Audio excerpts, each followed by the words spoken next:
Hello, everyone. You're listening to the Small Business Show. My name is Swire, your host for the show. My guest today is Dr. Alessandra Wall. She's the founder of Noteworthy. Alexandra is a clinical psychologist who turned business owner, turned life coach, turned executive coach, speaker, and consultant. Her work at Noteworthy is to turn women in leadership so that it can change the world, and then she can see many women in position of leadership that is no longer noteworthy. Before that, welcome to the show, Alexandra. I'm very excited for this conversation today, Swire. Great, same here. For a listener who might not yet be familiar with you and your work and passion at Noteworthy, what should they know about you?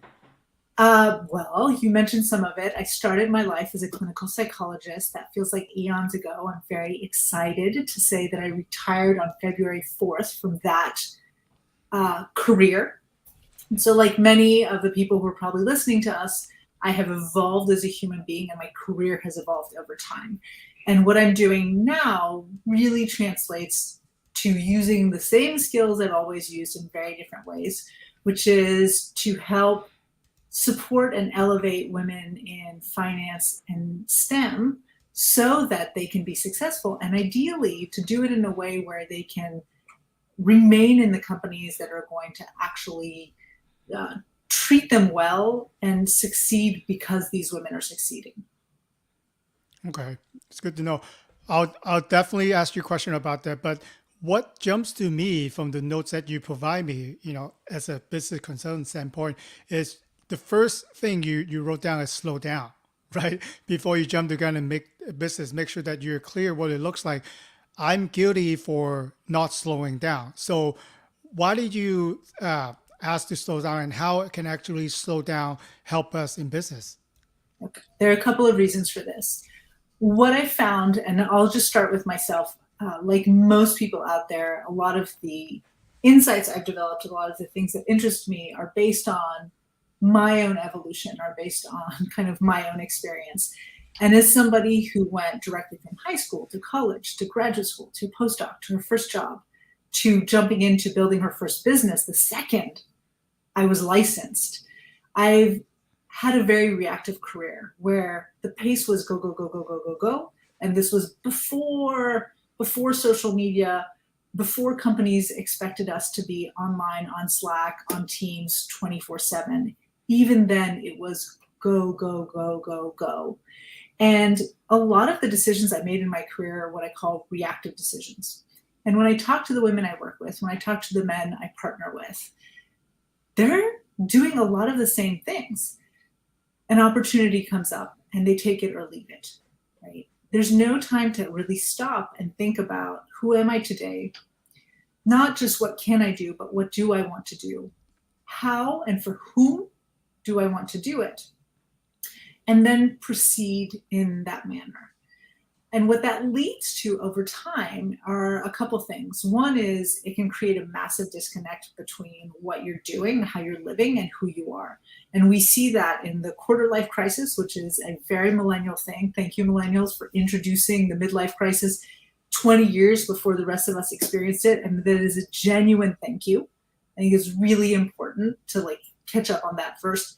And then the second thing is this midlife crisis, where because people have been living without stopping and pausing and slowing down, they get to be in their late 40s, early 50s and go, where am I? What am I doing? What matters to me? The other place we're slowing down is really significant, has to do with our stress levels. So we have all heard the word burnout. It is ubiquitous right now. I will say, as a psychologist, it is way overused. But I think we use the word burnout to talk about feeling overwhelmed. A lot of us are really overwhelmed and stressed. And part of that has to do, a large part of it has to do with the way we live our life and the choices we're making. So we wake up in the morning, and for those of you watching, for those of you listening, I just want you to think for a second, how many of you actually use your cell phones as your alarm? And for those of you who use your cell phones as your alarm, right, Swire, you're guilty. What's the next thing you do? Okay, you turn, let's say whether you hit snooze or whatever, that moment where you finally turn off the alarm, what's the next thing that you do? You try to see if you have notification or if you should fidget with your phone for, anything that, you find interesting. Exactly. So the next thing that most of us do, not me, because I have an old-fashioned alarm, which I will highly recommend right now. Well, not right now. When you're finished listening to this, that you go open a new tab and buy yourself an old-fashioned alarm. The next thing most people do is they start checking in with the external world, whether it's notifications or your emails or the news or social media or texts. We're checking in with everyone else before we ever stop and check in with ourselves. And we stress ourselves out in most cases, right? So think of all the things I just said, even the social media piece, you are probably stressing yourself out. So we wake up in a state of alarm. I didn't grow up in the States, although my dad is American. So in English, the word for alarm really speaks to what it does. You wake up in this state of stress. This thing just pulled me out of sleep. In French, where I grew up in France, it's un réveil, so it's literally called a wake up, is the word for an alarm. We check in with the external world. Then we start rushing to get ready. We probably rush to get ready with a lot of noise in the background. A TV, a podcast, a radio. For me, it's my kids, the pets, sometimes my husband, if we're starting at the same time. Then we either log in if we're working from home or rush to work. And that pace goes on. And we're surprised that by the end of the day, we're extremely stressed. But most people are missing lunch. They're working in 2, 3, 4-hour chunks without taking breaks. They're sitting with full bladders at their computer going, just 5 more minutes, just one more email. And that contributes to us feeling miserable and disconnected and unhappy. And the result of that is a lot of problems that accumulate for which we only treat the symptoms, right? So we're tired and we drink coffee, but we don't go to bed earlier and we don't ask ourselves why we went to bed so late, which is probably because it's go, go, go, go, go all day long.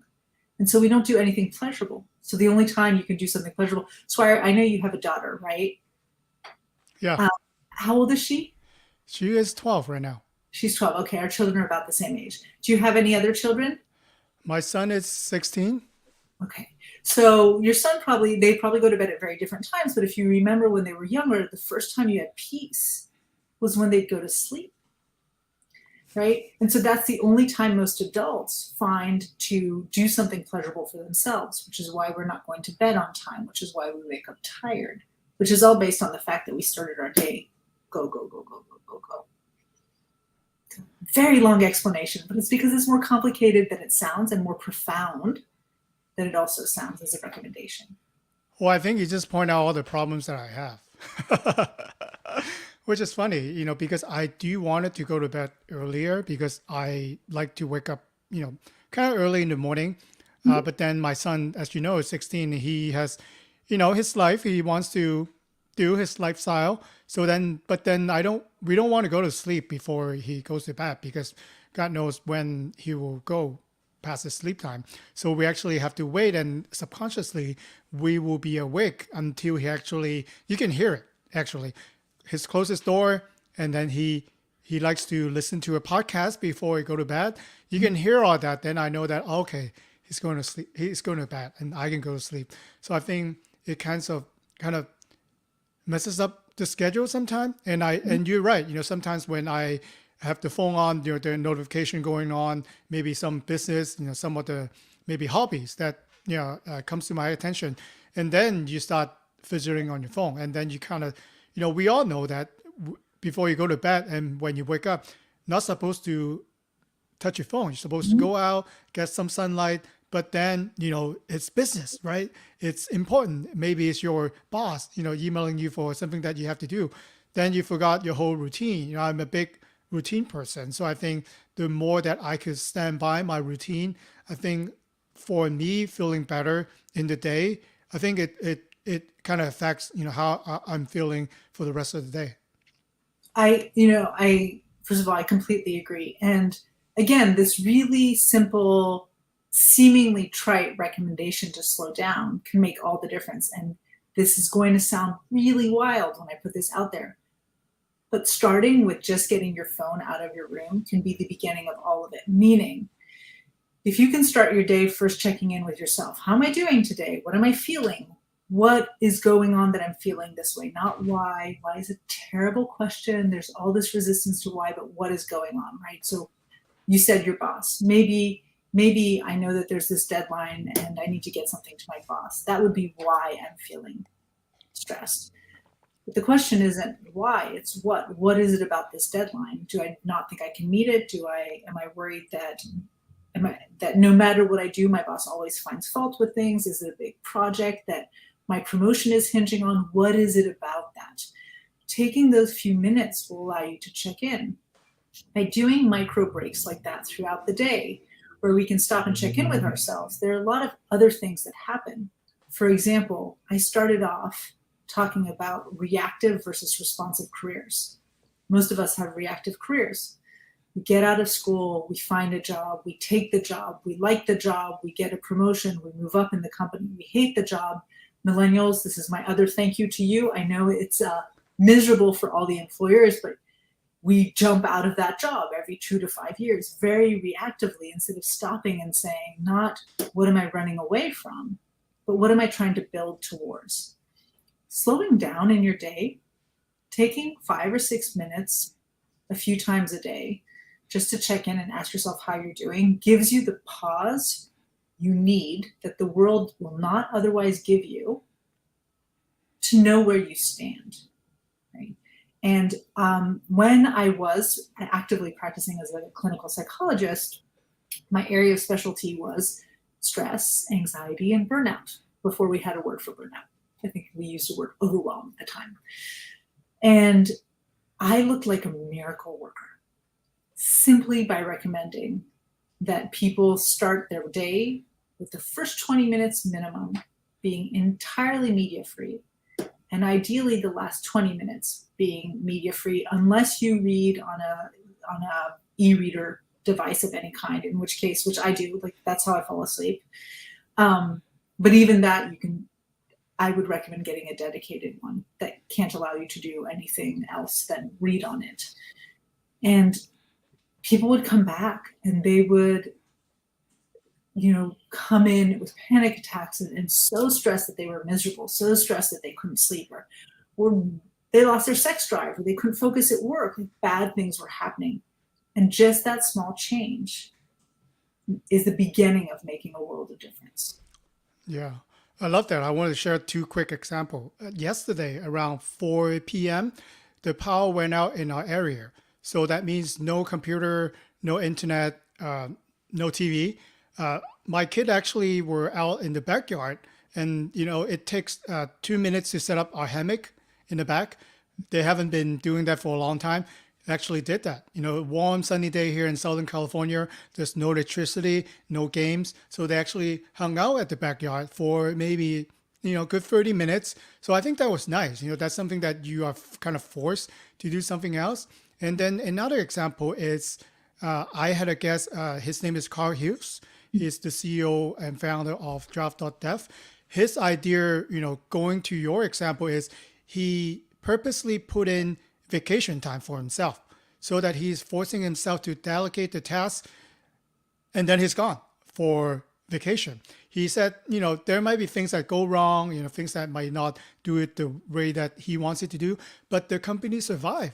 And then his goal is to have more vacation so that he knows that all the works that needs to require his immediate attention, possibly a lot of stress, are gone at some point. So that's, I think is the ultimate goal, for any leader or business professional to think about.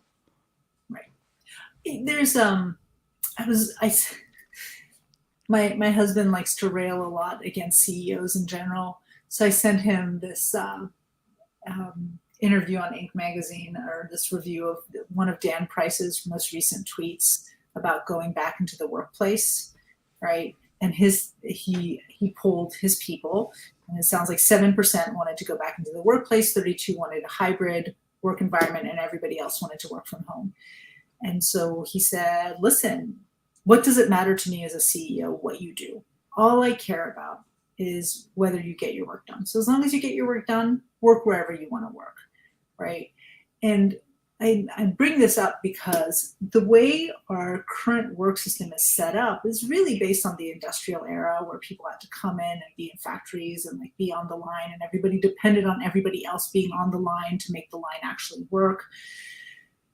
But when we're thinking about retention, which is when I work with, so I work with individual women and I work with corporations too. And at the corporate level, I am really talking about how to support, elevate, and retain the women in your organization so we can hold on to this incredible pool of talent. And by helping women be successful, the company becomes successful or remains successful, whatever it might be the case. And when we are working in these old formats where people are told you have to be in front of your computer, you have to spend this many hours doing here, you need to be here from 8 to 5 or from 9 to 6 or whatever it is, we contribute to this idea that to be successful, to be effective, we have to be logged on all the time, instead of allowing people to slow down and think about how they work best.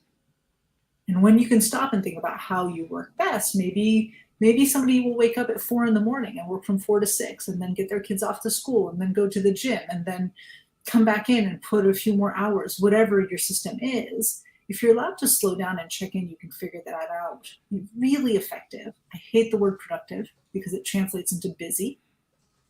So be really effective and successful, and allowing people to stop and think about what they need and act on those insights is a real huge key to building successful businesses and holding on to people, right? Making people want to stay in companies. But the way our work life is set up really has messed with the way our personal lives are set up, and contributes to this misery, contributes to this phenomenon where not just millennials anymore, I mean, they started, and Gen Z and those of us who are Gen Xers are doing it now too, right?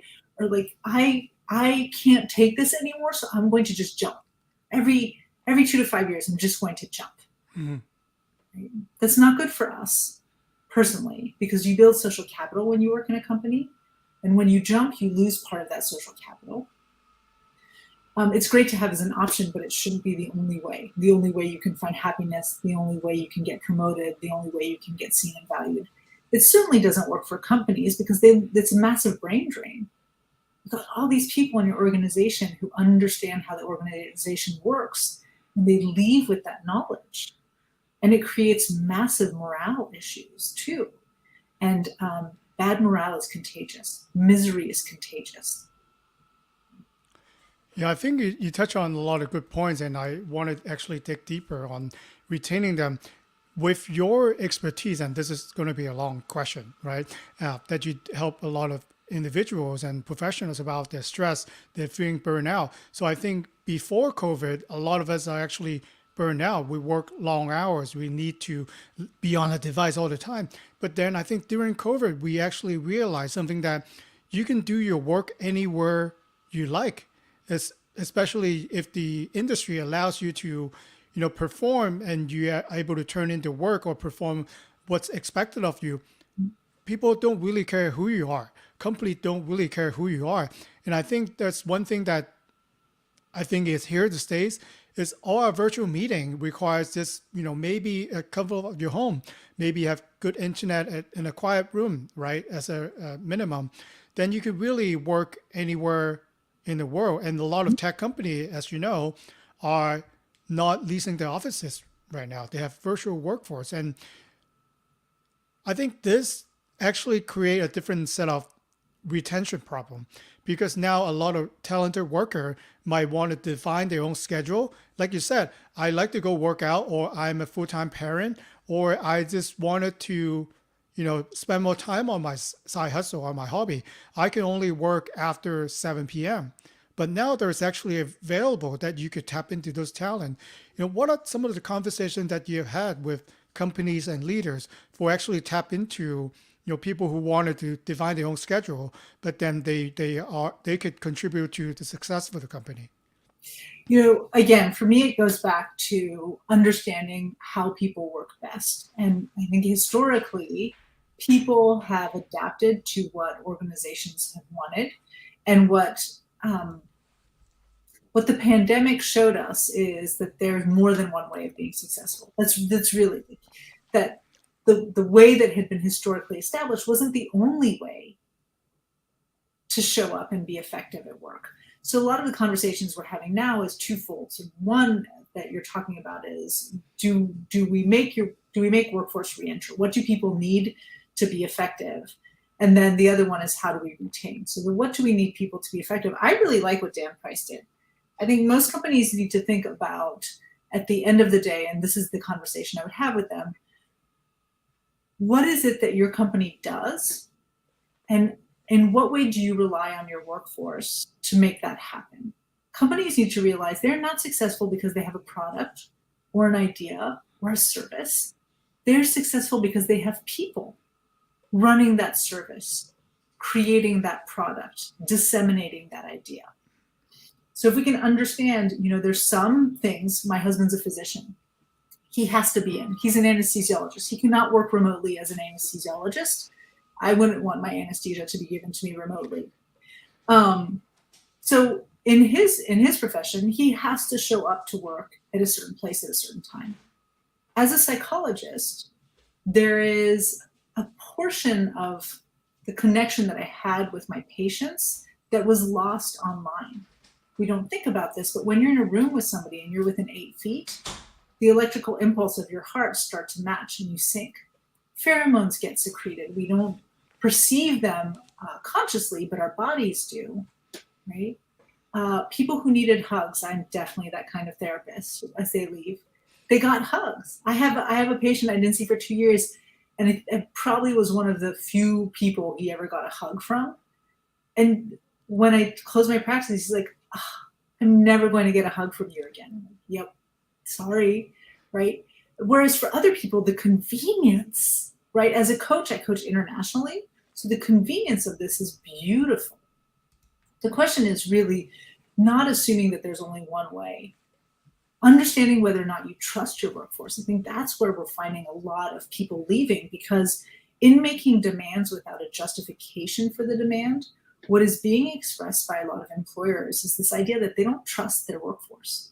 I don't trust you to get your work done. I don't trust you to be productive. I don't trust you to maintain your standards. I need to watch over you, like an overseer. And I'm just going to leave that there, because if you can think about where overseers first appeared, it is not a nice imagery, right? That an overseer was somebody that you saw in fields when people had slaves. Right. We need to go back to this idea of either you trust your workforce or not. Either your hiring process and your onboarding process is strong or it wasn't. If it's strong, you're going to get the right people in the right roles with the right motivation. And if it isn't, you're going to get people, you're right, who are going to prove you right. Because they're going to be disengaged, because they don't care, because they don't have the capacity to do it. So that's one piece. I think the other piece is also understanding what people need. So for example, when pre-pandemic, I had an office to see my patients, and I had a home office. And I did most of my coaching work from my home office. It was wonderful. There was nobody in my home. It was quiet. It was peaceful. I could do those micro breaks I was talking about in my backyard. Loved it. Then the pandemic happened and I was locked up in my home office with a family around me, and it was suffocating. Then I lost my home office. It became my oldest son's bedroom, and I was in an open space.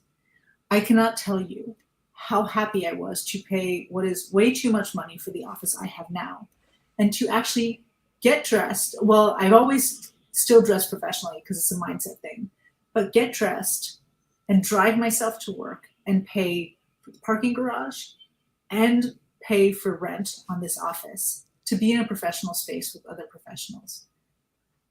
That works for me. It allows me to create very clear boundaries. I actually work better hours. I work less long when I work in an office. At home, it bleeds into, I might work till 6 or 7. I might start at 5 or 6. Here, start at 8:30. I leave at 4. I work a little bit on the weekend to make up for leaving at 4 every day. For other people, they're going to need the hybrid. I know a lot of extroverts and some introverts who really miss the human connection. So that idea of having conversations to understand what your workforce needs, understand what your company needs to succeed, which isn't necessarily the status quo, and then finding out how you build a hybrid program when possible to meet those needs. There are some places where that will not be possible. Surgeons, anesthesiologists, they are always going to have to be in hospital until honestly they get replaced by machines. And those are two jobs that eventually can be pretty much, 10, 15 years from now, there's a lot of that will be done robotically.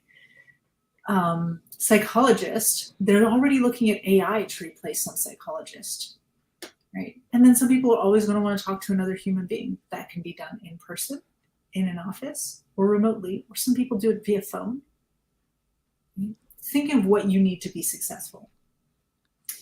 On the retention place, I'll say this, whether you're working remotely, hybrid, or in person, the best way to retain your workforce, and this is true for everybody, although I focus on it with women, is to make sure that they understand what they love and do best, and to position them in roles where they can execute on those skill sets so that they can have as much impact as possible, and to empower them to build visibility. Most of the women I work with, the ones who are truly miserable, they're miserable because they are smart, talented, driven, ambitious. That's a word that's a dirty word with women. If women are listening here, please embrace the word ambitious. It is beautiful to be ambitious. I'm a very ambitious woman. They have huge dreams. And they mistakenly believe or assume that their work will speak for itself. And it doesn't, because whoever's supposed to be seeing that work, they're seeing the work of dozens, if not hundreds of other people. And they believe that if they just work hard enough, that they'll access opportunities. And it doesn't work that way. And they believe that success is a meritocracy, and it isn't. Up to a certain point, your success is based on how much work you do, how skilled you are, how much education or knowledge you bring in to the workplace. But beyond a certain level, you're positioned with a bunch of people who match you. And then who gets access to the opportunity is not determined by who has the most knowledge, experience, background, whatever, but on who you know. Right?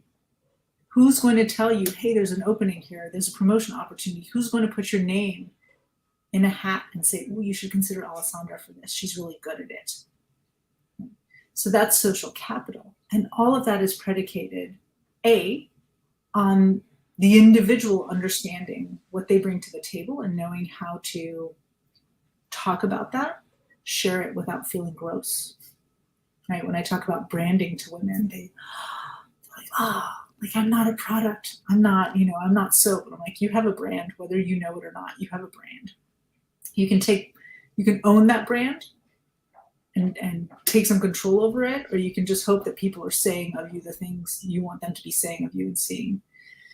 So they have to understand all those things, and then they have to know how to communicate them, build that visibility. When you do that, I'll tell you, in tech, for women in leadership, one of the biggest reasons women don't rise in leadership in tech and then leave companies is lack of visibility. They're great at what they do, but they're not thought of, not considered when opportunities arise. So this is true for everybody, and there are companies where I'm doing that, not just with the female workforce, but the male workforce too, and all other folks who don't identify within those binary codes. Yeah, I think I saw it on your website. It's kind of like a interesting statement if you could think about it. We all think we work hard, right? If work hard gets you anywhere, then you would be CEO already. So why aren't you the CEO?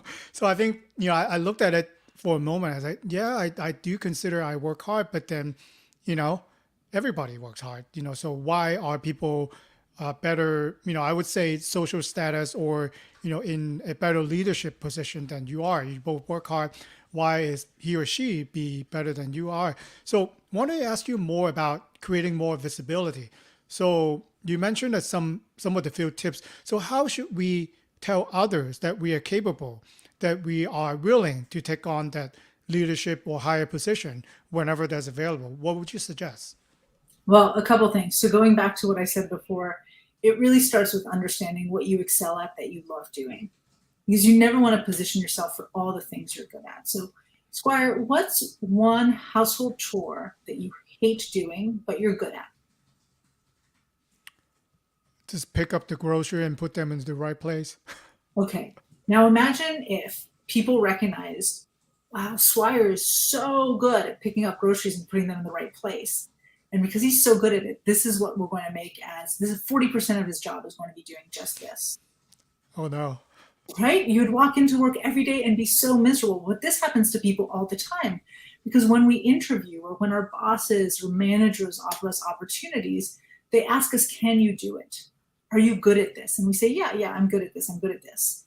But we don't stop to think about, but do I want to do it? Just because I'm good at something, I'm great at accounting. I have no desire to be an accountant. None. I'm great at cleaning houses because my mother taught me that growing up from the age of 7. She's like, this is your backup job if you ever need one, and I'm very appreciative of that. But honestly, that's not how I want to make a living, right? Although I could make your house look immaculate at the highest, like white glove immaculate. And the thing is, we do this all the time. So the first thing to gain more visibility is individually you need to understand what you're good at, that you love doing, and you have to educate people about it. And educating people doesn't mean you need to come out and say, I'm so awesome, listen to me, I'm so great, I'm so fantastic. That's the kind of thing that women were not socialized to do.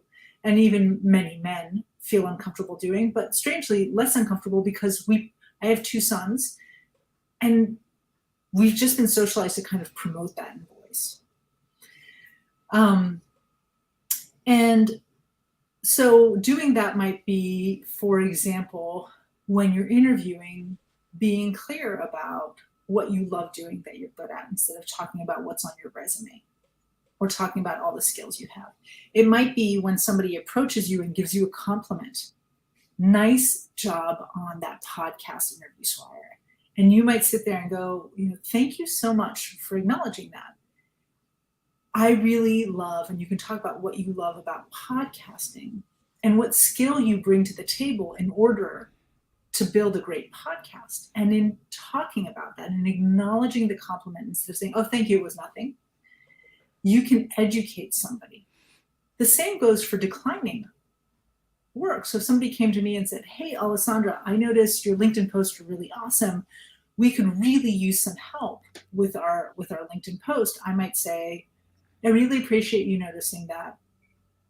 Although I am pretty good at that piece of marketing, it's actually not my favorite thing to do, right? It takes a lot of time. Now, if you ever need somebody to ... and I might put in the things I am really good at and I love doing, right? And say, I'm your person for that. I both absolutely love doing those things. And to be honest, those are strong suits for me. I've developed this pretty well now. So I would totally say I'm really good at it. But if you're not yet at the point where you can say you're really good at something that you're actually really good at, strong suit. Those are things that are strengths of mine, right? That's language. Those small conversations start building visibility.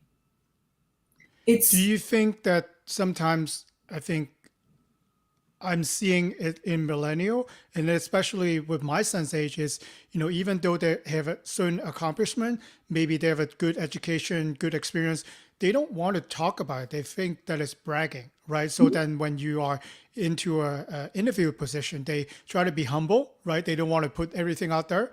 Do you think that's sometimes affect why they're not getting to where they want it to be? Yes, and not just millennials. Like you'll find this a lot with women. I have a coaching program called Your Career Way, which will be rebranded soon, but we're running our 4th cohort, and we are right now on value articulation. And with this cohort, I had to extend the module an extra week because these highly accomplished women felt so uncomfortable talking about and even being able to acknowledge what they did well. We had to break down that lack of confidence. And here's the trick. If you are one of those people, I want you to think about, I never asked you which kind of language I can use here. I want you to think about, you're not BSing anybody. right? This is not, if you're trying to BS somebody, that's gross, it doesn't feel comfortable, don't do that. It's a lie.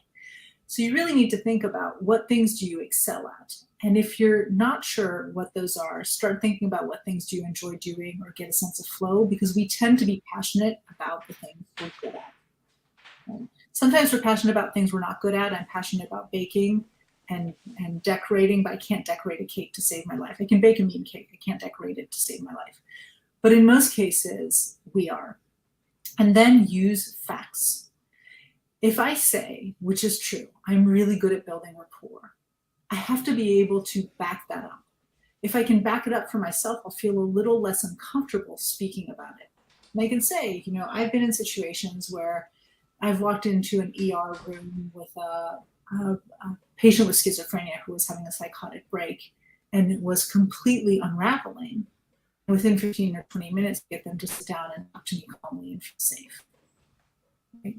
I'm the person who ends up in the airplane for an international flight and thinks I'm going to sit down and be able to read a book, and ends up in a 4-hour conversation with somebody who tells me more about their life than they ever thought they would tell a stranger in a plane, right? Because I'm good at putting people at ease.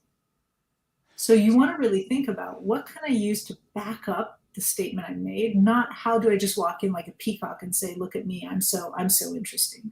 Because that has no value to anybody, and that's what makes us uncomfortable. The other thing, I think people wanted to know, especially if you have those experience. Just using my son again as an example, he recently achieved the Eagle Scout rank in Scout. That's one of the highest achievement that only 5% of the Scouts ever did. And then he is at the point that he is going to write a essay for his college, and then he just kind of put it down, Eagle Scout. I mean, what do you mean you put Eagle Scout? At least you write 5 more paragraphs to it. What happened and why did you do? How did you do it? And kind of like put it in a business situation. You have certain accomplishment. You have certain experience. Doesn't mean that you have to brag, but then you could share your experience, share the journey. What actually have you learned from that experience or achievement that you have? So I think a potential employer and people who want to find out more about what you do would love to hear that. So I think sometimes when we try to be humble and try to just go past our achievement really quick, so I think that's why we're not getting to where we want to be. And just spend a little time. People want to find out more about you. Don't just tell and answer if they ask you, can you do this? Yes, I can.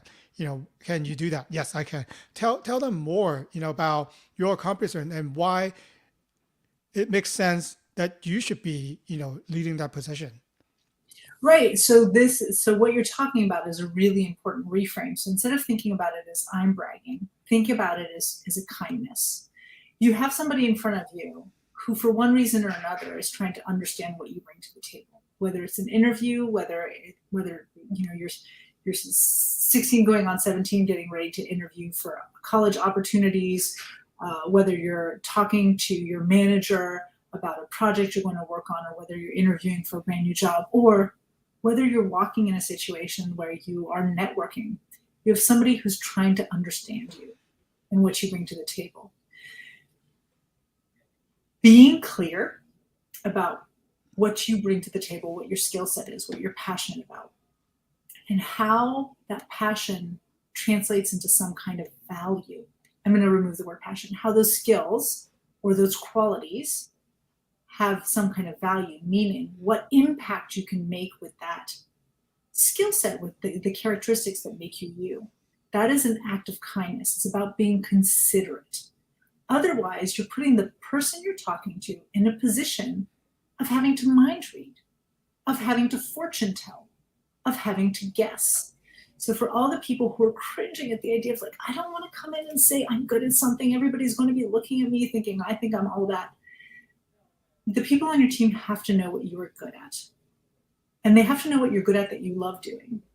Because then they'll know that you're the person that they need to come to when they have tasks that require those skills. If you don't tell them, when the time comes, they might get somebody who's less qualified. The project won't be done at as high a level as you could do it.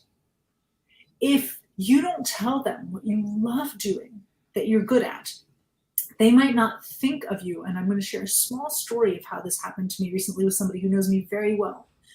They might not think of you and position you to do the things that you love and excel at. And over time, you are going to become more and more miserable and feel more and more invisible. And what will happen is you will leave that company.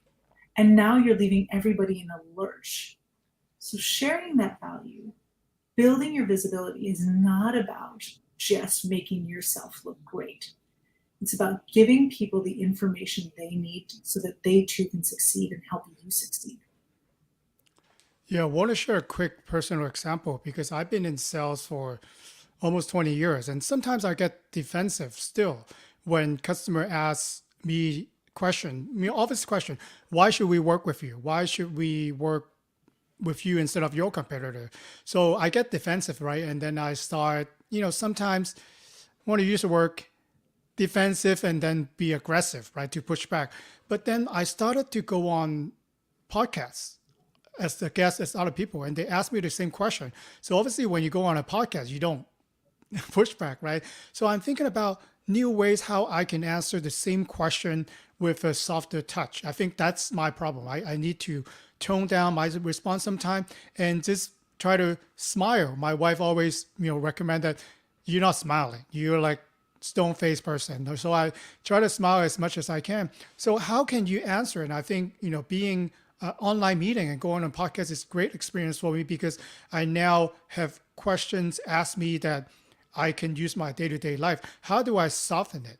So how do I respond with a smile or even with a kind of a joking around, but you really addressing that question. So I think if you are thinking about going on an interview or you are taking on a challenging role, film yourself with your camera. So it's very easy to do. You could do it on Zoom or hop on a call with someone you love that you trust and ask them to ask you the same question and then record yourself, see how your facial expression. And I will want you the first couple of times, you won't want to see that person. Is that me? I thought I sounded a lot better. But then if you keep on doing that, you can actually improve. I think from 2 years ago to right now, I did improve and think about new ways that I could answer questions that people actually want to know and you're willing to listen because now I'm not defending.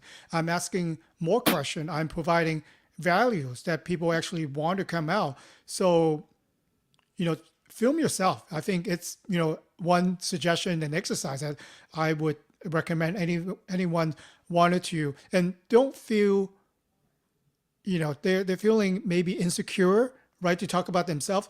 Get on camera, so don't let anyone to see it. You watch it, so see how you can improve it. So what do you think? Well, I think, right, what you're talking about is it's a reframe again. People are just trying to understand. And all of us have a ton of competition. Everybody and their mom is a coach. Let's just start there. Everybody and their mom is a coach, and their brothers and their grandparents too.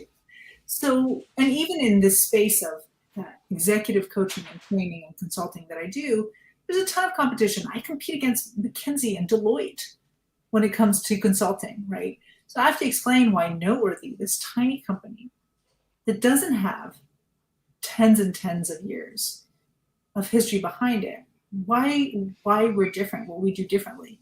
I don't need to defend myself. I just need to know. I need to know what I bring to the table that those organizations don't bring to the table. And the person across from you is just trying to understand. And I like the idea of practicing. What I will tell everybody is elevator pitches are terrible. The reason elevator pitches are terrible is people practice them and they practice using the same words every single time in here's this catchy 30-second da-da-da. Put that aside. Just understand. Swire needs to understand what he does differently from his competitors. Just need to understand it. Once you're clear about what that is, then the way you talk about it to one group of people will be slightly different from the way you talk about it to another person, but what you're going to convey is always the same thing. So I'm going to put you on the spot. Why should we hire you? Well, I'm a helpful and curious person. How I work with my customer is I try to understand as much as I can with what they do. So when you work with us, so you actually are, asking a friend for help. So how many suppliers or other vendors do you know that knows you on a personal basis and really understand what you're trying to do with your goals and missions? Okay, so how does that change what at the end of the day, I as an organization, like if Noteworthy were to hire you, right? Especially as we grow, we are going to be hiring this year. So as we grow and we want to get, you know, um, this might not be the right word, but swag, and I want things that represent my company so I can put it out in the world. And yes, you're going to get to know me, but what does that mean in terms of what I'm going to get? How does that change anything? That's a great question. So I would suggest that you find someone that you can connect with that are familiar with your branding and goals and missions. So your job is not to spend 10 hours. Yes, you want to focus in your business to find the best promotional product that you're looking for. You wanted to find someone who knows your business that could suggest you the right item in the first place. Mhm. And then they actually work with your target audience. No one wants to be in the promotional product business. They want it to grow, they want to market, and they want the visibility. And we are the partner that can help you with that. Mhm. So one of my strengths and one of the things I love doing, I call it connecting the dots or finding constellations. Is listening to people and listening for the basic theme of what they're saying and then wordsmithing it for them. So if I were doing this work with you, I would say the value proposition, right? So you talk about, here's my skill. I am really good and I enjoy actually connecting with my clients so that I can not just understand what they think they need, but I can understand what they actually really, really need in order to showcase their brand and make an impact, right? And I'm actually quite good at this. And you can talk about things that you've done to demonstrate that you're quite good at this. And here's the thing. When you bring somebody in who can do those things, what it allows you to do is not just be another company who's throwing out yet more swag, more branded products out into the world, but actually invest in a product that is going to create a real connection with whomever, right? Whether it's a client or whether it's your own workforce, and make people feel like just some kind of joy or significance in handling that product, right? Otherwise, you're just going to be another pen in a junk drawer somewhere. Right? That's the idea. When I hear you, what you're saying is you're going to steer your clients away from just buying another pen. Oh, I don't have my noteworthy mug. Just buying another mug. Just buying another whatever. To actually investing in the right item that will truly make a connection. So I have a cup like that from a lawyer who I got at an event. This is black mug and inside is green, and I delight in drinking out of that mug. And there's her name on one side, and on the other side is just a saying. And there's delight every single time I pick that mug up. She's not a client of hers, but I think of her every single time. If I had to refer, I would refer to her because that mug is associated with the moment of beauty. I have my own noteworthy mug. It does not bring me that level of delight. I have another one from a coffee shop here. It's nice. It doesn't bring me that level of delight. Something about that is delightful. And the connection, the heart piece, is much stronger, which is exactly what you're trying to do, right?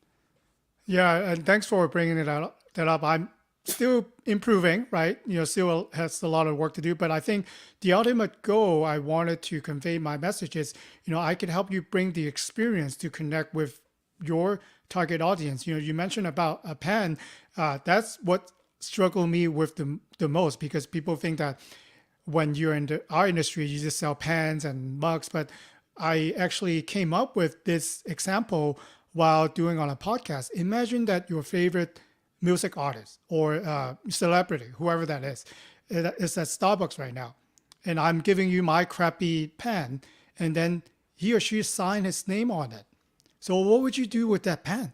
You're probably going to frame that pen and you're going to use that pen forever and then tell everyone about that pen. So it's how you create the experience with, all the bells and whistles that I have. It's how I can help you to create that experience that you're looking for to connect with your audience. So I think, kind of like a higher level, some people don't expect that, but I think with practice, and I'm doing a lot of them, I think that's the kind of goal that I want to do. And I think I would encourage the listener to do, how with your experience with what you can do can create an experience, or if you're trying to go up in a position with your experience, that you could take it to the next level. So I think that's how what people want to hear, because if you're at a certain position, right, you're applying for a certain job, the title, the education, the skills are probably required, right? You're at that level, so they want to hear really how your what your approach are. What do you bring to the table, and how do you envision that you can do it, better? Yeah. I mean, just to hammer this point, Swara, when you're saying your clients, they're asking you these questions because they're just trying to figure out. There are a bunch of other people who do exactly what you do, just like there are a bunch of other people who do what I do. And so they're in this position of having to make an important decision with a monetary impact. And you're saving them time by being clear about what you can do. And maybe once you communicate it, you're not the right person for them. And that is fine. You don't want to work for people you're not the right person for. They will demand more of you than you can give. They will be a pain in the neck to deal with.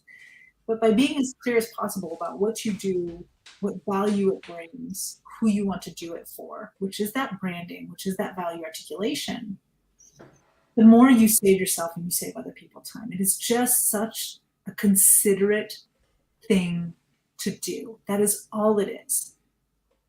There are women I speak to, and I'm not the right person. And that's good. We can talk, and I can be very clear. This is what I do. This is who I do it for. This is how I can change your life. And we'll talk, and it's not the change you're looking for. That's great. Don't hire me if you need your resumes redone. I don't do resumes, right? But if you come and work for me and you need your resume done, I'll refer you out to a few people. But I don't revamp resumes. Okay?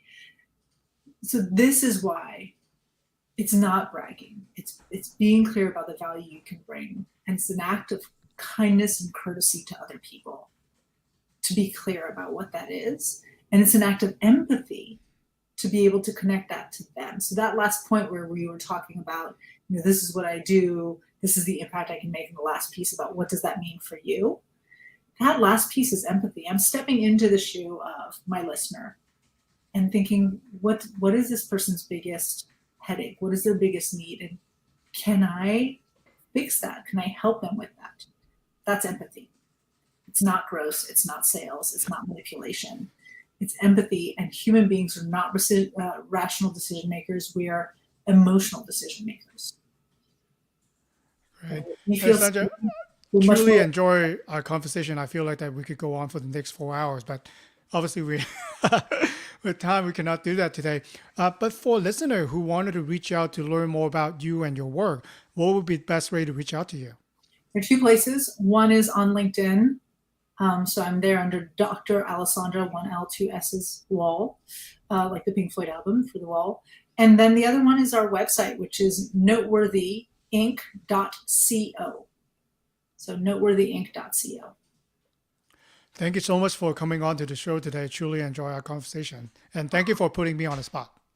Well, thank you for allowing me to talk about things I'm clearly very passionate and verbose about. It was wonderful. Thank you.